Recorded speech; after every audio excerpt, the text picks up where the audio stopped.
Welcome back. The Labour Party has been embroiled in yet another row about anti-Semitism after the BBC's Panorama programme made allegations that the leader's office had interfered in disciplinary cases. Well, one of the party's most senior Jewish MPs, Dame Margaret Hodge, joins us now from Westminster. Ms Hodge, very good morning to you. Good morning to you. You will, of course, have seen the BBC Panorama documentary and indeed the response from the Labour Party itself. What were your thoughts on hearing that first-person testimony from former Labour staffers?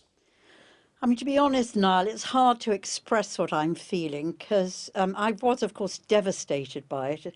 But I don't know how often, how many people, how many incidents of anti-Semitism we have to have on our television screens or in our newspapers for the party leadership to stand up and really listen. There seems to be a dogged determination not to listen. And I think my main feeling out of that programme when I watched it was how young everybody was.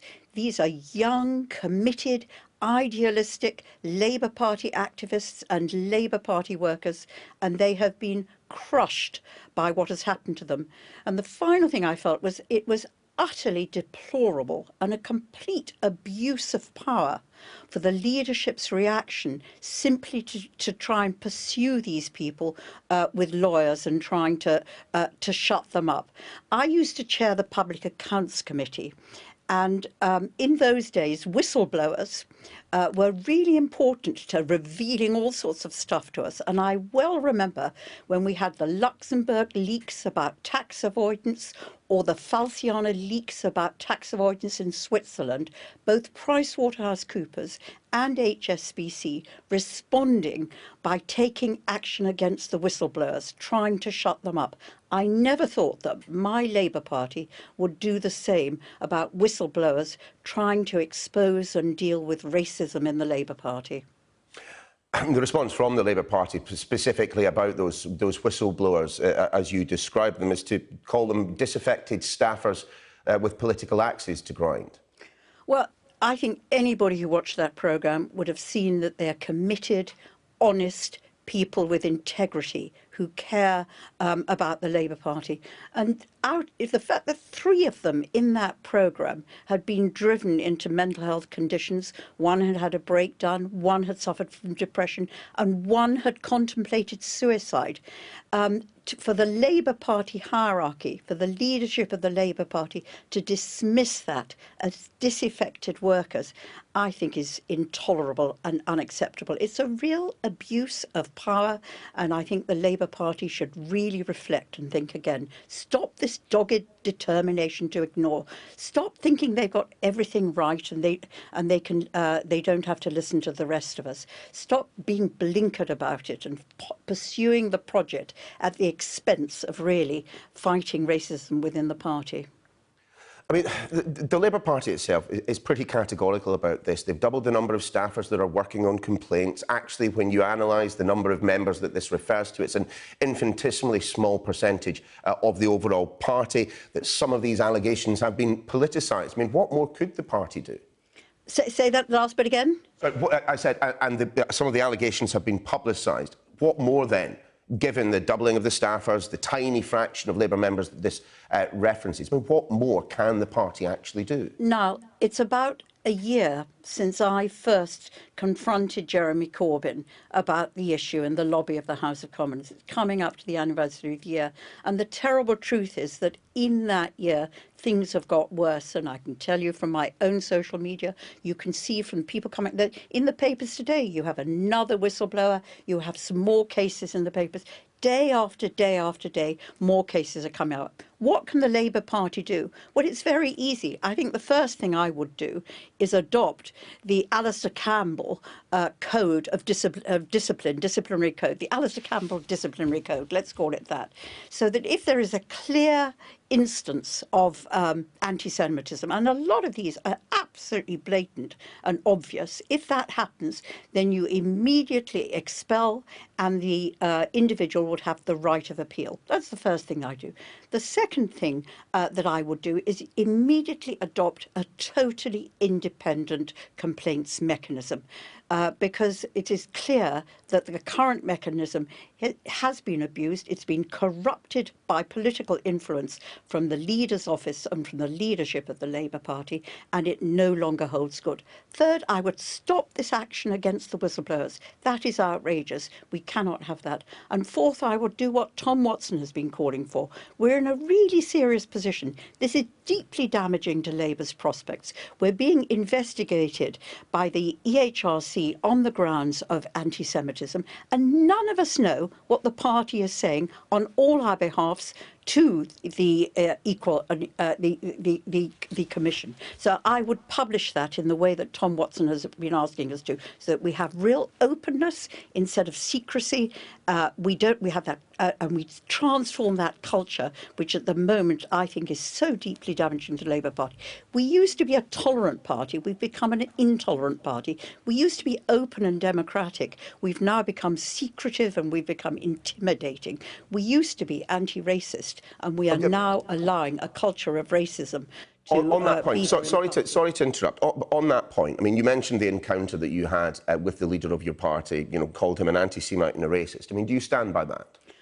Well, to be honest, I've seen nothing in the past year that has caused me to change my mind, both in the incidents of anti-Semitism that have emerged and in the further details that we have of Jeremy Corbyn himself, the sort of people he's met, the fact that he went to a wreath laying with some terrorists. But you're still in the party. I mean, and if there were to be a snap election called in the next few weeks, you presumably would be campaigning for the Labour Party, for the man that you described as an anti-Semite and a racist to be the next Prime Minister.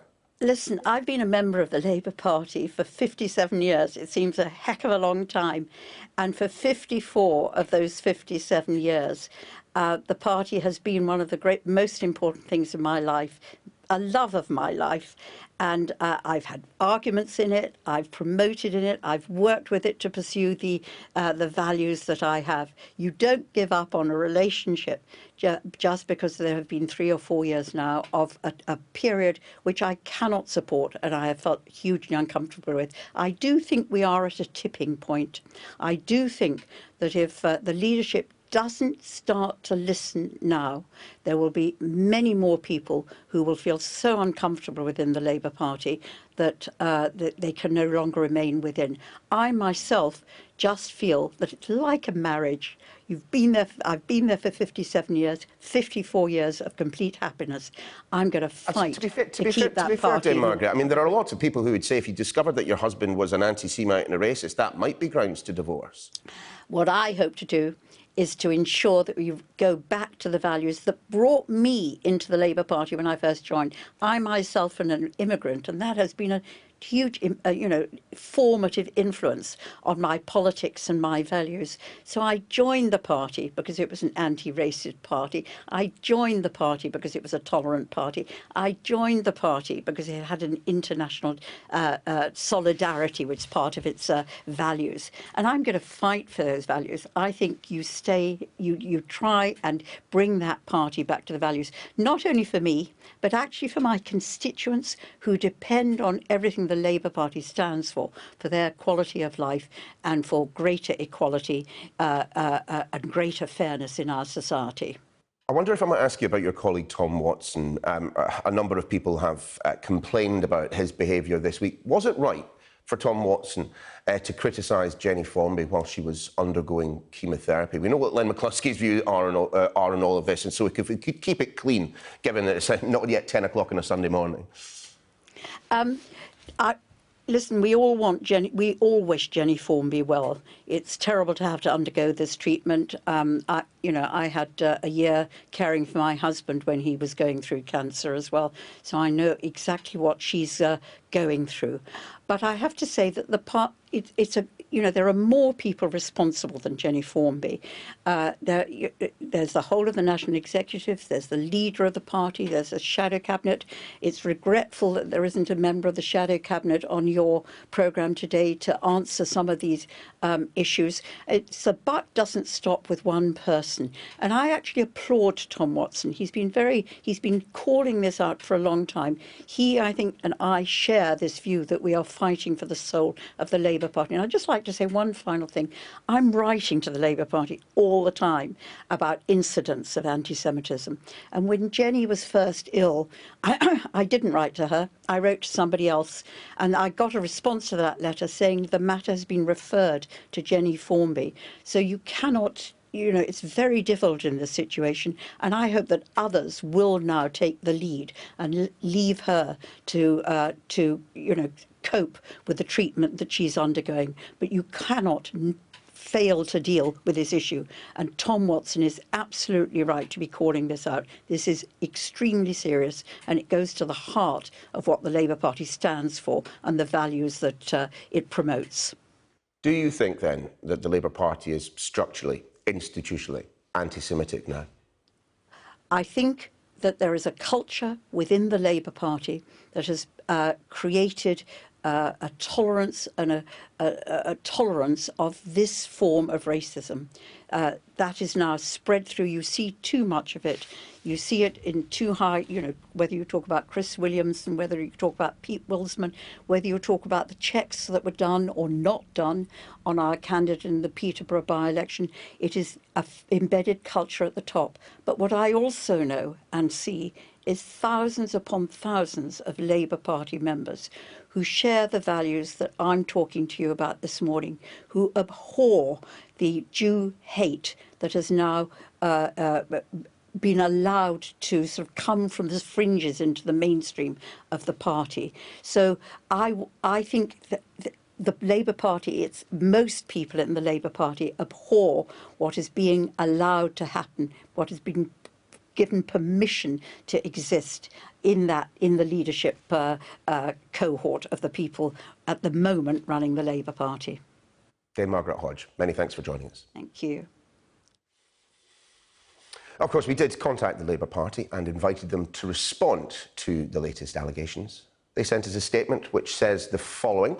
The Labour Party takes all complaints of anti-Semitism extremely seriously, and we are committed to challenging and campaigning against it in all its forms. All complaints about anti-Semitism are fully investigated in line with our rules and procedures, and any appropriate disciplinary action is taken. The rate at which anti-Semitism cases are dealt with has increased more than fourfold since Jenny Formby became General Secretary. That's a statement from the Labour Party.